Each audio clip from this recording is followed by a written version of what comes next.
sarakunan mu mai sola na gaida ku. Ya ce in faɗa muku ayyuka yanzu zai fara. Sarakunan mu mai sola na gaida ku.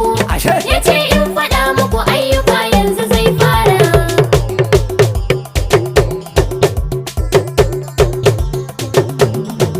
mai martaba sarkin Sudan sai da kai, a kan kwanta gora a yanzu ai baya kai. Alhaji Barau Mu'azu an san da kai, mu yan kwanta gora kwarai muna ji da kai. Mai sola ya ce aikin da ya baya zai kara. Sarakunan mu mai sola na gaida ku. Yawa Ya ce in faɗa muku ayyuka yanzu zai fara. sarkin mu shishi shehu babanmu ne, mai martaba baban Hauwa mai son mu ne. Angon hajji ya Rabi mamar mu ne. Mai sola ya ce in ce maka yana sane da mutanen ushishi ko wannan su gaidara. Sarakunan mu mai sola na gaida Ashe. ku.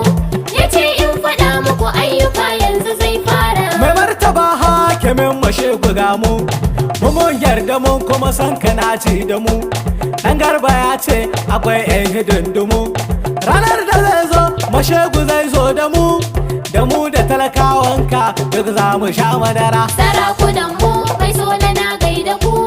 Ya ce in faɗa muku ayyuka yanzu zai fara. Alhaji Ilyasu ba zan barka ba, a nan cikin marga kana kai ne uba.